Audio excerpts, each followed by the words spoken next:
Fortnite came back. Clash Royale came back. But the real question is, can Brawl Stars make its comeback too? For the past couple months, Brawl Stars has been falling off. More and more players were distancing themselves from the game, and honestly, I did the same. The numbers of everything related to Brawl decreased. The player base and the money were at an all-time low in years. But why? It all started with the repetitive updates where Brawl started to lose its fun and fresh identity. Nothing really changed except trophies. The trophy rework made players gain trophies faster in huge amounts, and suddenly, achievements didn't feel earned anymore. There wasn't much for players past the honeymoon phase, and when veterans start losing interest, that's a serious problem for any game. Sadly, the grind lost its meaning, and so did the game for a lot of people. But the problems didn't stop there. Month after month, the updates felt lower in quality, and Brawl made some really questionable choices. It was as if Brawl Stars was sabotaging itself, like with the addition of Buzz Lightyear, a brawler so overtuned he terrorized every match he appeared in, and players were calling it a Buzz Apocalypse. There could be 3 of them on both teams. Then they removed masteries, one of the few systems players actually loved because it rewarded grinding with meaningful bonuses like coins or credits. And it was instead replaced with a lackluster system named records. And then the introduction of Ultra Legendary, a new rarity soak stream that Kaze, the first and only one, costed a ridiculous 3,800 credits. The limited events weren't exciting, they were chores, grindy, buggy, and filled with exploits that made the whole experience feel broken.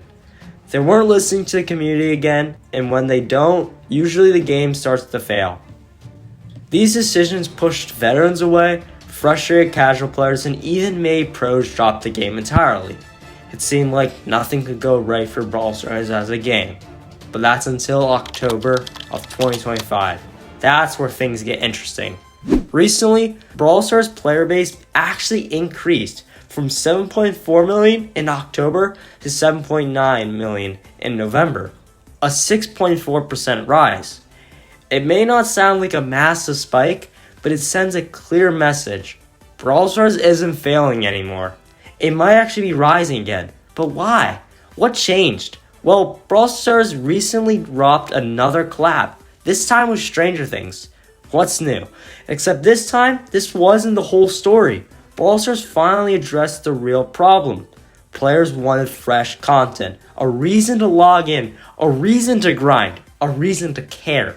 So they delivered. Specialized drops for everyone, more frequent rewards, a steady stream of progression items, and players were ecstatic because no matter who you are, a casual, a grinder, a returning veteran, everyone loves faster progression. They even reworked token doublers. For years, token doublers and XP doublers were basically a joke in this game, borderline useless, but now they actually matter. They apply to quests, they boost progression, they give players a sense of momentum again. With this update, Brawl Stars also introduced mega quests, and they completely changed how players felt about progression. For the first time in a while, it felt like we were working towards something big. And the payoff? It's massive. 20 star drops, huge resource drops, actual rewards that feel worth the grind. Coins were before a main issue. They still are. But now, because of the buff to community events where they appear more often, the Brawl Pass, and quests we can actually afford hypers and upgrades.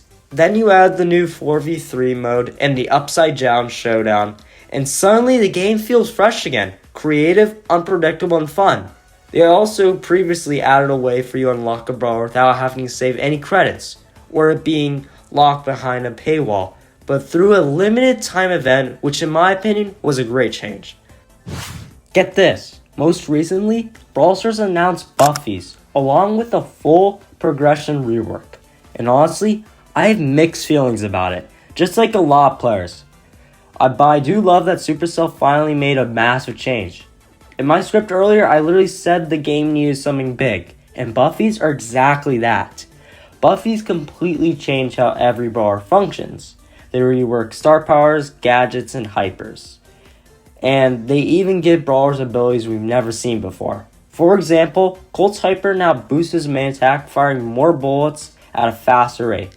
Stuff like this doesn't just tweak the meta, it actually makes the entire game feel fresh again. And the surprising part?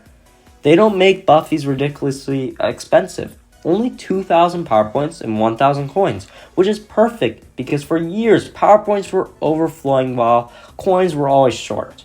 This shift finally balances the economy, especially with the new 1-to-1 conversion ratio between coins and power points. It makes progression feel smarter and more controlled, although I'm not sure if it affects their drop rates. But here's the part I am a little skeptical about.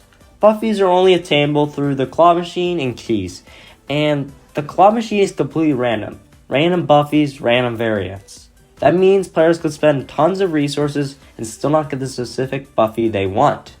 This level of RNG could frustrate a lot of people, and people are worried about Buffies that will make certain brawlers overpowered. And yeah, that can happen, but honestly, it might actually be a good thing. Why? Because the meta needs a shakeup. For the first time in a long time, we're seeing brawlers at the bottom of the meta silently become relevant again. Take Spike, for example. He's been stuck at the bottom for years, barely usable in competitive play. But now with Buffies, adding new abilities and stat changes, brawlers like him can finally rise again. This kind of shakeup makes the game feel fresh. It gives players new strategies to learn, new matchups to figure out, and new combos to experiment with. And even though some brawlers might be strong at first, that's not a bad thing. It creates excitement, discussion, and most importantly, change. Something Brawl Stars have been missing for a long time. Supercell also added more progression to the Brawl Pass. More coins, more power points, which helps both free-to-play players and pay-to-win players, even though the pass is more expensive with the Diamond Pass costing a whopping $13 USD. Personally, I think the price is justified, because Keys, the new addition, let players target exactly what they need: Buffies, essential resources, and even brawlers. So while players right now are split, some excited, some skeptical, this change is exactly what Brawl Stars needed. A bold move, a risk, something big enough to shake the game out of its repetitive cycle. They had to take this risk, because the trend of Brawl Stars slowly rising again, that doesn't last forever unless you push it. And if this update hits the way that Supercell hopes, that slow rise could explode into a full-on comeback, just like the peak we saw in 2024. So yeah, people are criticizing Buffies in the Brawl Pass rework, but to me, this is exactly what you do when you want to redefine your game. Brawl Stars has the momentum, and instead of wasting it, they're turning into a revolutionary update. Everything is lining up for Brawl Stars to make a comeback. Even its biggest competitor, Clash Royale, might be slipping, and while both games are made by Supercell, a huge portion of players jump between the two. For example, YouTubers like Wreckers, OJ, and many more.